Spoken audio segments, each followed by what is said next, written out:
Let's open it up then and have a look. So the plastics on the outside of it are really nice, but I have to say the plastics on the inside of it don't look that good. Now you might not be able to see from the video, but for example, the around that speaker grill there looks extremely cheap, and it just doesn't look very good quality, to be honest. I wonder why they didn't listen to people, because we were shouting, and everyone was shouting when they released the first one in white that, hey, please bring on the black one, and they did, and people liked that. So why now have it on this cheap silver? Would be way better on all black. This is possibly an Asian thing. They wanted to have gold, I'm sure. But they went halfway and went silver. All right, let's go around the inside of the device then. So on the left-hand side, this is in addition. So this is not in the MBook M1. This is the left and right mouse pointer, slightly indented and clicky, and not very easy to use. Although still way better to have them than not have them, and I use them all the time. There's an argument that maybe the positioning of those should have been on the casing, but it's something you'll get used to, and yeah, it's better than having nothing at all there. It's much better than having nothing at all. There's a tinny little mono speaker here on the left hand side. It's reasonably loud, so usable for Skype. I've done I had a 20-minute conversation with you the other day, didn't I, JKK, and that was fine. Worked out really well. These are just rubber stoppers, and then on the right hand side there's I believe it's a 0.3 megapixel camera. It is in the specs, but I haven't tested out what the resolution is of it, and it does seem to be a little bit slower in responsiveness than on the MBook M1, and that might be because of the slightly different processor that's in it. I'll give you the specs in a minute. Underneath that there's a recessed optical mouse pointer. If you've never used an optical mouse pointer, basically it just picks up movement of your thumb over it and translates it to a mouse movement.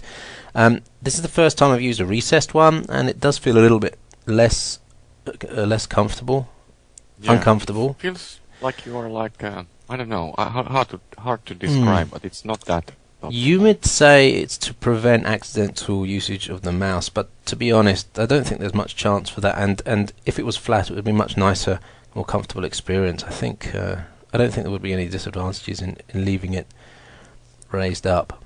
But anyway, it's still usable, and it's pretty accurate, and way better than having nothing at all there. So that's good. Going to the keyboard then. First of all, around the keyboard, on the top right is the power button, and then to the left of that is the Wi-Fi Bluetooth switch. Now, as with the MBook, when you switch the device on from cold, the Wi-Fi and Bluetooth are off.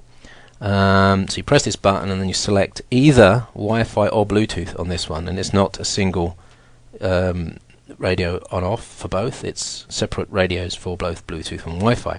And the better thing about this is if it goes into standby with Wi-Fi on, it comes out with Wi-Fi on. Okay. So wait a sec. So you can choose either, but not both. You can have both, yeah. Either both or none, yeah. Okay. And you said that if you boot it up, it's always defaulted to disabled. Yes. I haven't checked the BIOS settings to see if there's anything that can change that. Yeah, on M1 it was always that, even on standby, and I hated that. I just hate that. But this is better. Of course, I would like it to have to remember the setting. So this is, I don't know what they're doing and why. But the standby and hibernation on this are so good that you're rarely switching this device off now. To be honest, I haven't switched it off much at all. So it's not really too much of a problem. And the fact that you can switch them on and off separately is also an advantage. Yeah. To the right of that is power and disk lights, and then underneath is the power light. Now there's one little feature on the top. I've forgotten what they call this. Cool bar or something. What's it called? I just want to quickly get the name right. Cool bar is good. It's not the cool bar. It's cool. Capacitive bar. What's it called? I've got a little piece of paper. It's called the cap sensor. Cap sensor. Yeah. Basically, it's a little capacitive sensor, which allows you to swipe left, right, and tap for various features, programmable features. We'll show you that in a minute. It's not that brilliant. It doesn't respond consistently. At least I haven't found a way to make it respond consistently. I don't know whether I should. Can you use it like really fastly to put the volume up or down, or is the keyboard? When it works, when it works, you can put the volume up and down, brightness up and down.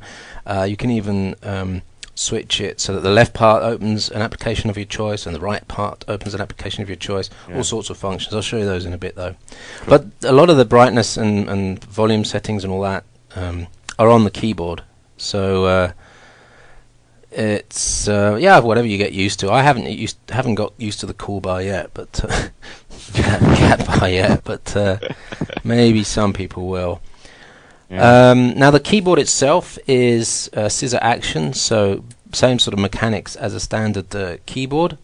Travel is not too big. It's maybe 1.5 millimeters. It's not that massive, but compared with something like the eKing S515, which has a pure thumb typing keyboard, that one's better for thumb typing. This one is kind of middle ground, which isn't fantastic for thumb typing, and it isn't fantastic for touch typing, of course. So they haven't committed to either one of those types of scenario, and if you would ask me, they should have committed to the thumb typing style of use, because this is clearly going to be used for thumb typing more than anything else. But having said that, it's not that bad at all. You get used to it, and I think it would slow you down a little bit over a pure thumb typing keyboard, but not that much. Yeah, but and it's exactly the same keyboard as on M1, which I think it's okay. Like we said, it's okay. It's not perfect for either, but it's you can easily learn to type with that.